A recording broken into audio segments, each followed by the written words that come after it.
உலகெங்கும் இருக்கும் super star fans எல்லாருக்கும் முதல் வணக்கம். ஸோ எல்லோரும் சந்தோஷமாக இருக்கிற நாளில் கூடிய விரைவில் பக்கத்தில் வந்துருச்சு ஜூலை 22. பட் ஒரு சின்ன விஷயம், ஜூலை 15 வந்து தலைவர் படம் ரிலீஸ் ஆகிக்க வேண்டியது. பட் என்ன ரீசன் தெரில. பட் வந்து ஜூலை 22.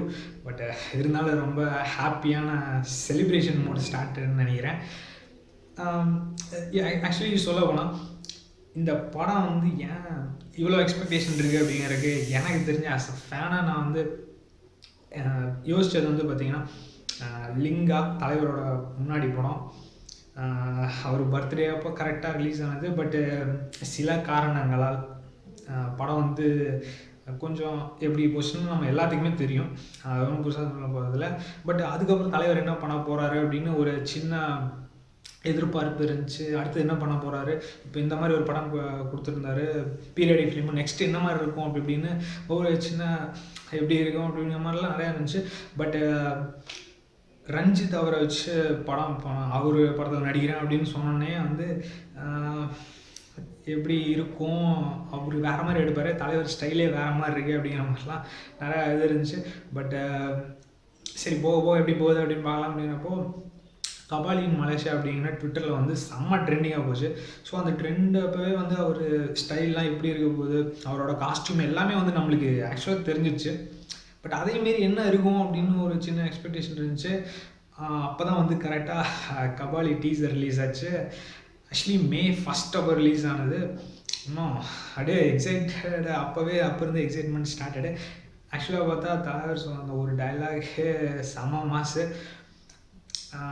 உண்மையாலுமே ஷாக்கிங்காக இருந்தது, அதே விதத்தில் சந்தோஷமாக இருந்ததுன்னு பார்த்தா தலைவர் இப்படி பண்ணுற அந்த ஸ்டைலு, அதுவும் தலைவர் வந்து 70s 80s லுக்கு, அதுதான் வந்து உண்மையாலுமே ஒரு பெரிய சந்தோஷமாக இருந்துச்சு. ஸோ டீசர் மட்டும்தான் இருந்துச்சு. டீசரில் நம்மளுக்கு அவர் இதே மாதிரி தான் வருவாரா இல்லை வேறு அந்த ஓல்டு கெட்டப்பில் வருவாரா அப்படின்னு ஒரு சின்ன சின்ன இது இருந்த மாதிரி இருந்துச்சு.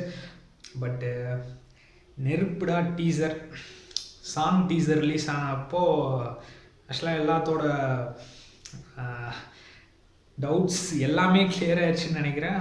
அவர் எந்த மாதிரி வரப்போகிறாரு கெட்டப்பு, அதுவும் காலை தூக்கி போட்டு உட்கார்றதுலாம் செம்ம மாசு. ஆக்சுவலி அருண்ராஜா காமராஜ் அவர் தான் நெருப்புடா பண்ணியிருக்கிறாரு. உண்மையாலுமே நெருப்புடா, அதுதான் உண்மையாலுமே சொல்ல போனால் அவருக்கு வந்து ரொம்ப பெரிய தேங்க்ஸ். ஏன்னா வந்து தலைவர் அளவுக்கு கெத்தாக பண்ணிட்டாரு. அந்த ஆல்பம்லேயே பிடிச்சது லூப்பில் ஓடிட்டுருக்குது, எல்லாத்துக்கும் லூப்பில் ஓடிட்டுருக்குது அந்த ஒரே சாங் தான் நினைக்கிறேன். அடுத்தது வந்து பார்த்திங்கன்னா சில தலைவர் தான் மெயின். பட் வந்து சில நிறைய பேர் என்னென்ன வராங்க அப்படின்னு பார்த்தா அதில் சில எக்ஸைட்மெண்ட்ஸ் இருக்குது. ஏன்னா வந்து ரஞ்சித் அவர் படம் பண்ணாருனாலுமே எப்போவுமே தினேஷ் வந்துடுறாரு, அட்டகத்தி தினேஷ். ஸோ அடுத்து வந்து கலையரசன், ஸோ மெட்ராஸ் ஃபேமஸ்ஸு, அதில் இருந்த கலையரசன் அப்படியே வர்றாரு. பட் வந்து ஒரு டிஃப்ரெண்ட்டானதுன்னு பார்த்தா ராதிகா அப்டே. ஏன்னா அவங்க வந்து நிறையா சர்ச்சைகள் இருக்காங்க. பட்டு இந்த படத்தில் எப்படி பண்ணியிருக்காங்கன்னு தெரில, ஹோம்லி லுக்கில் வர மாதிரி சில சீன்ஸு. தன்ஷிகா அவங்க வந்து கெட்டப்பெல்லாம் சேஞ்ச் பண்ணி ஒரு மாதிரி இருக்காங்க. ஸோ இந்த மாதிரிலாம் இருந்தாலுமே வந்து எலிவேட் பண்ணுறது எப்போவுமே தலைவர் படத்தில் மியூசிக்கு, அதுதான் உண்மையாலுமே எலிவேட் பண்ணுறது. பட் அதை வந்து சந்தோஷ் நாராயணன் அந்த டீசர் இதுலேருந்து செம்ம மியூசிக்கு சூப்பர். தலைவரோட கெட்டப்பு அவர் பார்த்தே ஆகணுங்கிற மாதிரி ஒன்று ஃபீலிங்கில் வந்து செம்ம எக்ஸைட்மெண்ட்டாக இருக்கிற மாதிரி இருக்குது. என்ன காரணத்தினால 15லேருந்து 22 தள்ளி போச்சுன்னு தெரில. பட் வந்து 22 வந்து செம்ம மார்க்கெட்டிங்கு. உண்மையாலுமே சொல்லப்போனால் ஏர் ஏஷியா வந்து மார்க்கெட்டிங் பண்ணது செம்ம இது. தலைவர் போஸ்டர்லாம் பண்ணி, அப்புறம் கபால் மலேசியாவிலே நிறையா இது பண்ணுறாங்க, நிறையா லாங்குவேஜில் ரிலீஸ் ஆகுது அப்படிங்கிறது. ஆடியோ ரைட்ஸு, சேட்டலைட் ரைட்ஸு, அப்புறம் வந்து டிஸ்ட்ரிபியூட்டிங் பக்கத்து ஸ்டேட்டில் வாங்கினவங்கலாம் பார்த்தா மோகன்லால் அவர்லாம் வாங்கியிருக்கிறாரு. அருண் பண்டியன் வந்து வேற ஒரு இடத்துல வாங்கியிருக்கிறாரு. ஸோ இந்த மாதிரி செம்ம காம்படிஷனில் போயிட்டுருக்கு. படம் ரிலீஸ் ஆகிறதுக்கு முன்னாடியே செம்ம கலெக்ஷன்ஸு. இன்னொன்று வந்து பார்த்தா தலைவருக்கு எப்போவுமே ஹிந்தியில் செம்ம மார்க்கெட்டு. இந்த தடவையும் அதே மாதிரி தான். தெலுங்குலேயும் வந்து அடிச்சிக்க முடியாதுங்கிற மாதிரி. பட் ஒரே ஒரு குறைன்னு பார்த்தா எஸ்பிபி அவர் எப்போவுமே பாடுவார், பட் இந்த தடவை பாடல.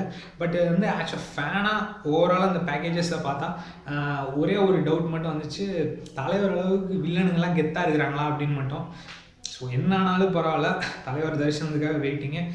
ஸோ எல்லோரும் ஜூலை 22 வந்து செம்ம செலிப்ரேஷனாக பண்ணணும். செம்ம வெற்றி படம். லிங்காவுக்கு அடுத்தது செம்ம மாசாக இருக்கணும். பட் எந்திரன் 2 எப்படி வருதுன்னு தெரில. ஸோ இதை பொறுத்து தான் எல்லாமே நடக்குன்னு நினைக்கிறேன். தலைவருக்கான